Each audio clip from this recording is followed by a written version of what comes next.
মুখ্যমন্ত্রী মমতা বন্দ্যোপাধ্যায়ের অনুপ্রেরণায় এবং চাংড়াবান্ধা উন্নয়ন পর্ষদের অর্থানুকূল্যে রবিবার হলদিবাড়ি ব্লকের উত্তর বড় হলদিবাড়ি গ্রাম পঞ্চায়েতের অধীন শান্তিনগর এলাকার ১১৮ ও ১১৯ নং বুথে অসীম সরকারের বাড়ি থেকে আলতাফ প্রামাণিকের বাড়ি পর্যন্ত প্রায় ১ কিলোমিটার দৈর্ঘ্যের রাস্তা নির্মাণ কাজের শুভ শিলান্যাস করলেন মেখলিগঞ্জ বিধানসভার বিধায়ক পরেশচন্দ্র অধিকারী। এই প্রকল্পের বরাদ্দ অর্থমূল্য ৪৩,৬৮,০০০ টাকা। এই দিন শিলান্যাস অনুষ্ঠানে উপস্থিত ছিলেন হলদিবাড়ি পঞ্চায়েত সমিতির সভাপতি শৈলবালা রায়, বিশিষ্ট সমাজসেবী মানস রায় বসুনিয়া, গুরুদয়াল রায়, খতিবর রহমান, জয়নুল হক, হামিদুল সরকার সহ অন্যান্যরা।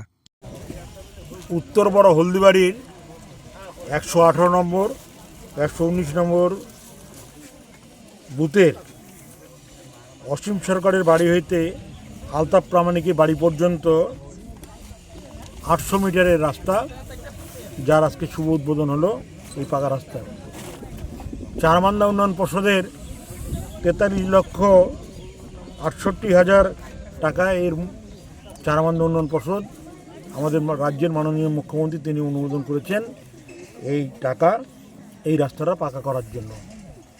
তা আমি সকলকে অনুরোধ করব, দীর্ঘদিনের মানুষের এই রাস্তার ব্যাপার নিয়ে তারা বারে বারে বলেন, কিন্তু আর কাজ আর হয় না। আজকে যার শুভ শিলান্যাসের মধ্য দিয়ে এই রাস্তার শুভ আরম্ভ হলো। তা আমি আশা রাখবো যে রাস্তার দুই ধারে যারা বাড়ি আছে তারা যেন একটু সহযোগিতার হাত বাড়ায়। যদি মাটির একটু দরকার পড়ে মাটি জানি দেয়। রাস্তাটা ভালো করতে গেলে সবাই একটু সহযোগিতা না করলে এই রাস্তাটা কিন্তু ভালো হবে না।